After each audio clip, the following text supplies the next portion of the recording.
Почитувани гледачи, добре дојдовте во најновото издание на емисијата Агроинфо на ТВ канал ВИС. Како се одвива откупот на земјоделските производи, кои се традиционалните пазари, што треба да направат македонските земјоделци за да го извезат земјоделскиот производ надвор од државава, се дел од прашањата, дел од темите за кои што разговаравме со Блажо Витанов, откупувач од Струмица. Господин Витанов, благодарно за тоа што одвоивте време да бидете дел од емисијата Агроинфо на ТВ канал ВИС. Еве, полека го завршуваме и месецот јули. Може ли генерално еден пресек да направиме како тече откупот до сега во овие месеци од годината? Фала на поканата. Да направиме една мала ретроспектива на се она што се случуваше од младата пролетна зелка до сега. Ситуацијата е следна.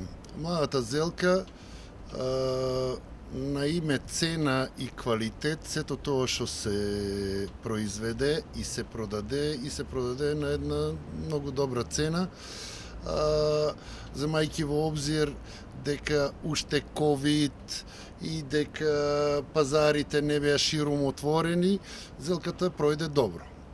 Следните артикли после зелката, пиперката сладка, кај неа ценовно не поминаа добро баш производителите, затоа што едноставно можеби има повеќе садено за разлика од прошлата година и тие количини можеби предонесува да откупната цена на пиперката беше малку пониска. Меѓутоа се продаваше и за индустрија и робата се продаде. Лубеницата пројде добро, затоа што немаше бог знае колкови количини од неа и она држеше цена, почна од 15 денари, 12, 10, 8 и на 6 денари практички заврши. Корнишоните тече откупот моментално, се бара, оди, почна црвената капија, пластеничката прва, сливата се откупува во моментот. Сега цените се реални во оглед на ситуацијата и на количините кои се нудат и сметам дека до сега можеме да кажеме дека не можеме скроз да бидеме задоволни, али една средина. Добро. Црвената пиперка првата класа се купува по 30 денари, за индустријата оди по 20 денари. Корнишонот оди на класи.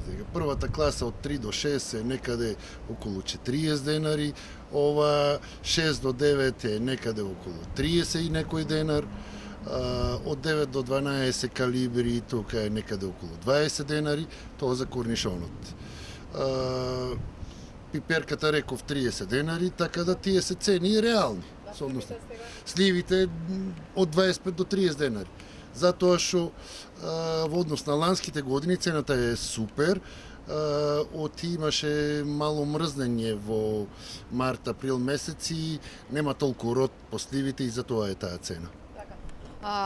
Спомнавте дека спомнавме пандемијата со ковидот, колку се одрази врз откупот и се покажа дека всушност инвестирањето во производство на храна е она што треба секоја земја да го инвестира и да го прави со оглед на тоа што ако се случат такви ситуации во кои што се прекинува извозот и увозот на храна, да не сме ние зависни и да може да се задоволат потребите на населението. Имате ли вие пресметки колку вечинеше пандемијата со ковид или тука не течеше откупот и движењето на храната на земјоделските производи слободно?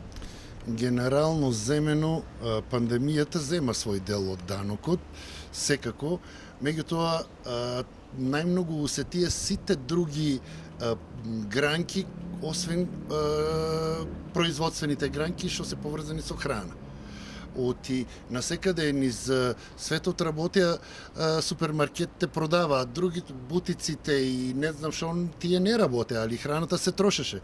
И со оглед на сетата ситуација се согласувам со вашата констатација дека имаш ли производство, имаш храна и таа ќе се продаде.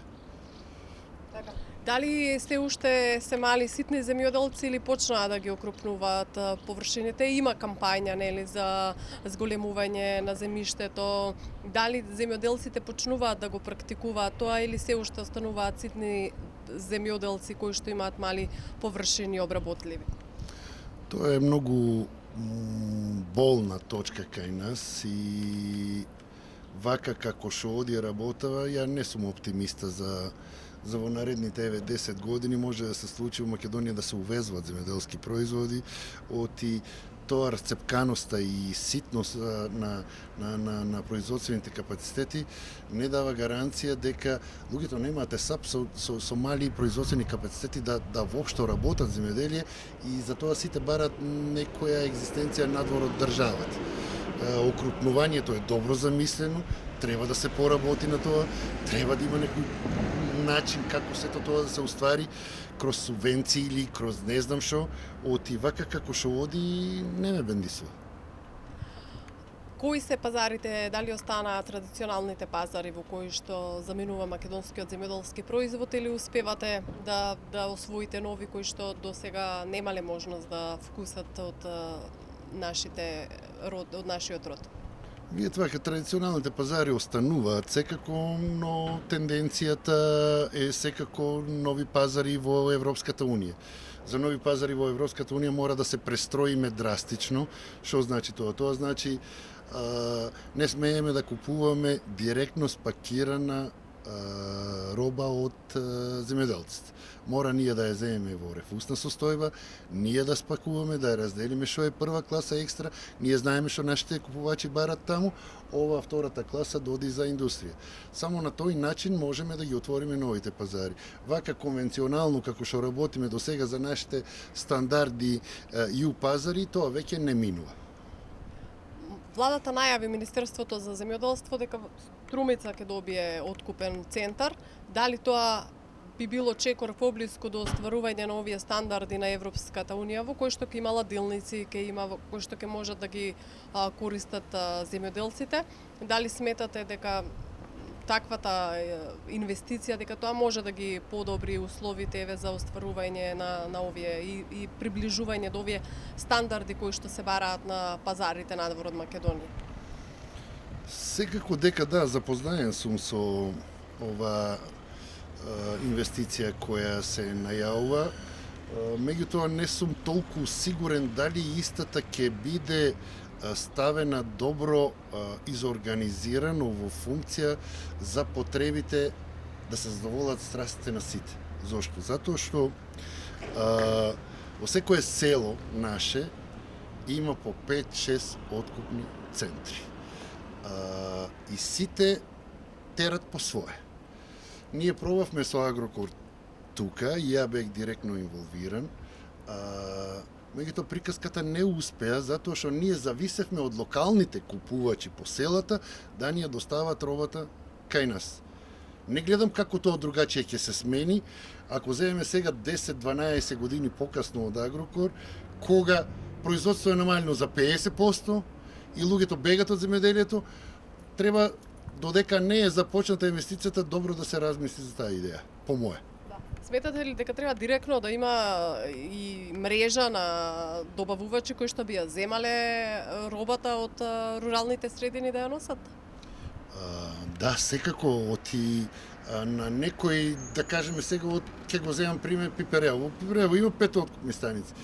Од Пиперево земјоделецот нема да ја донесе во Струмица. Он поврзан е таму веќе со локалните купувачи и он таму ќе ја носи.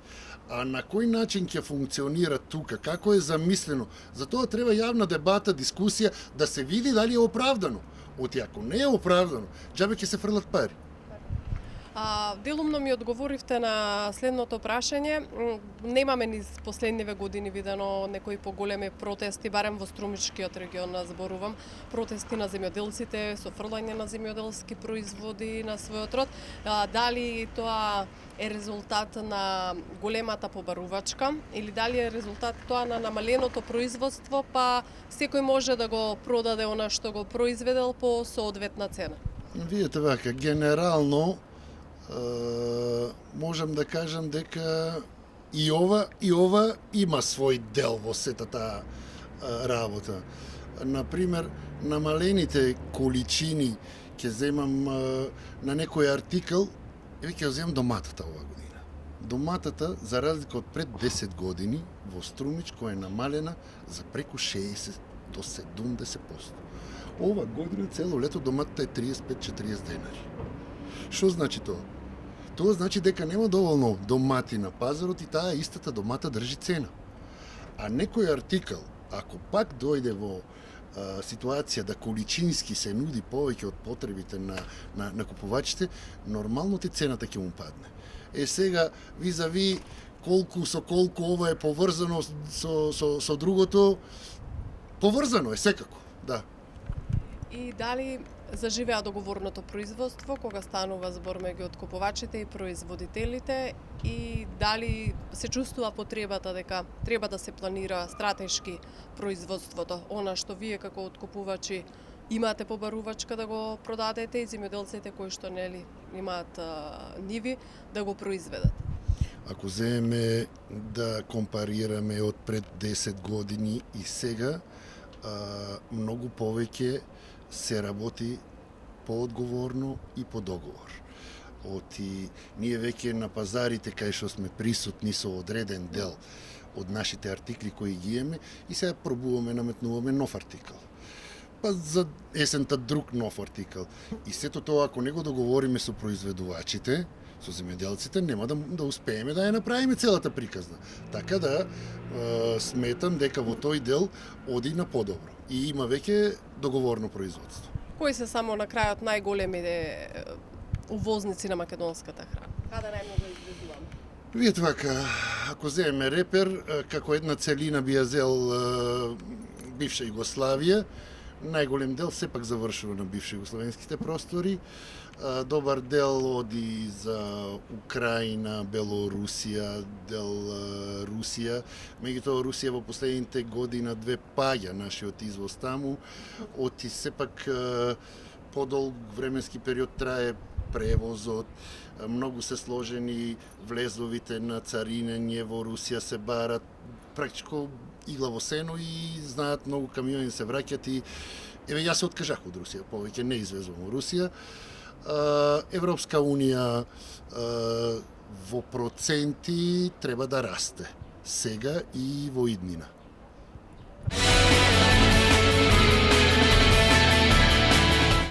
До 22 август е отворен рокот за пријавување за искористување мерки од ИПАРД 2 програмата, за што се може да аплицираат земјоделците и сите правни субјекти кои што имаат право да конкурираат за искористување на пари од овој финансиски инструмент од следниот прилог.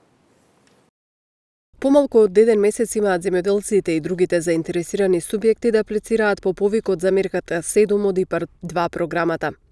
До 22 август тече рокот за искористување на средства од овој јавен повик, кои се наменети за поддршка на инвестиции кои ќе придонесат за стимулирање развој на економски активности во руралните средини и руралниот туризам. Главната цел на оваа мерка е поттикнување на вработувањата и зголемување на економската активност во руралните средини, преку развој и промоција на руралниот туризам, зачувување и развивање на занајчиските активности и мотивирање на руралното предприемништво.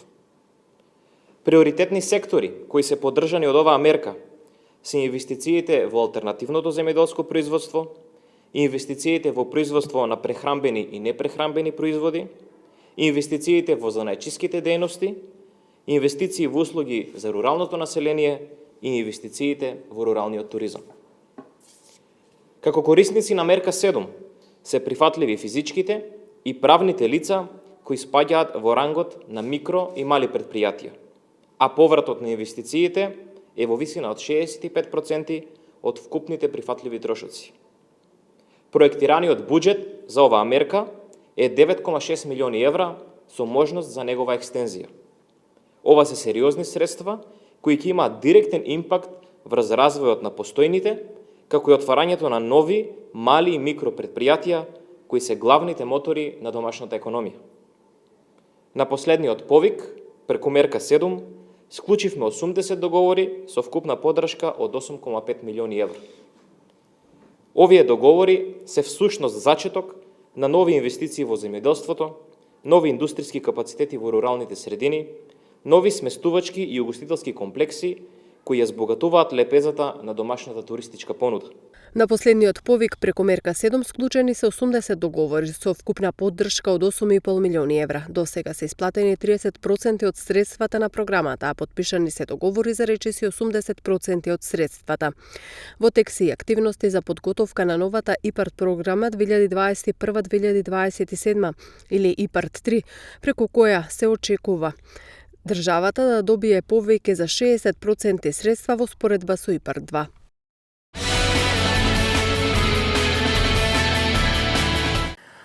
Како што знаете, редовно во емисијата Агроинфо одвојуваме простор за стручните совети кои што за вас земјоделците ги дава Игор Ивановски, нашиот земјоделски експерт и магистер по земјоделски науки. Добар ден, почитувани. Се наоѓаме во период кога земјоделското производство е во полнек. Но овој е период кога за жал и појавата на голем број на штетници, па некаде и болести, исто така доста масовно се шират по растенијата. Би сакал да ја искористам ова прилика да ви информирам, да ве потсетам за еден препарат, пестицид, односно инсектицид, нематоцид, тој е Велумпрај. Велумпрај е нематоцид со одредени фунгицидни дејства, но основно тука во нашиот регион се користи за сузбивање на нематодите. Карактеристично за Велумпрај е тоа што има доста мала каренца. Па кај доматите, пиперот и кај некои слични култури, каренцата е само 3 дена, а каренца е период од третирање па до берба. Додека пак кај краставиците овој период е доста мал, 1 до 2 дена. Значи, го прави доста, да речеме, во можност да се користи, со доста мала каренца во споредба, ако се сеќавате порано кога има нематоциди по 15-20 дена каренца, сега од Бајерне, каренцата е доста мала, 3-2-1 ден, а во исто време и практично се докажа на терен дека има голем успех или големо дејство во сузбивање на почените нематоди. Знаеме дека почените нематоди да секаде во Македонија многу се развиени, голем број на земјоделски култури за жал се уништени од самите нематоди и мој совет, моја препорака е да се употреби Велумпрај во доза кој што оди од само 50 просечно милилитра на декар. Значи, ова шише од пола литро е за 1 хектар, но често пати во пракса земјоделските производители го користат за 5 декара затоа што го употребат еднаш, а после 15-20 дена уште еднаш и велам, каде што имало проблеми пред употреба на Велумпрај од нематода, веќе растенијата се заштитени против нематода и нема проблеми од појава на нематода. Високи температури, нормално летен период кога нормално е да има и температури на 35-36 степени Целзусови во текот на денот.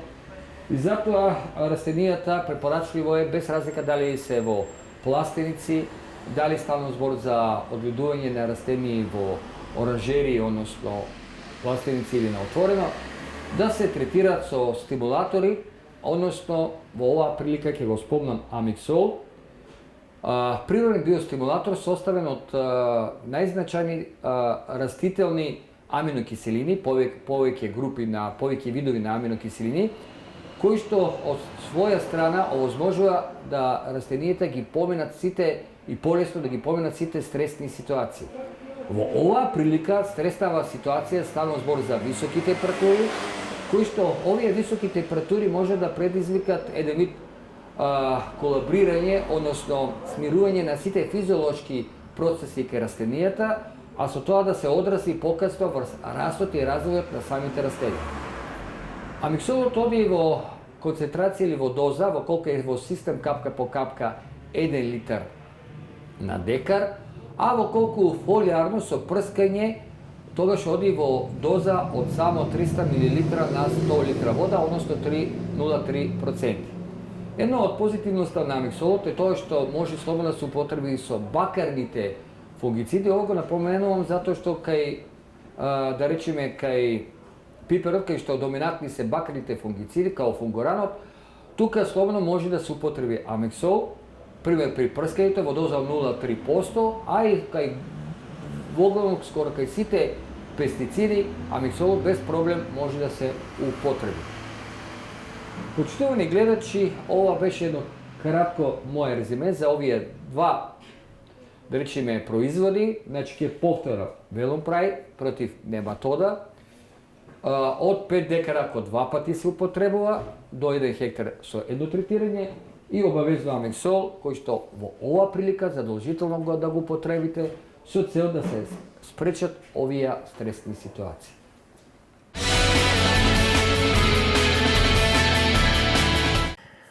Така, и за крај на ова наша емисија да погледнеме што интересно се случува во делот на земјоделските технологии, примена на соодветни агромерки надвор од границите на Македонија.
почитувани, тоа беше се во ова издание на емисијата Агроинфо на ТВ канал Вис. Благодарност за вниманието со кое не следевте. Пријатно.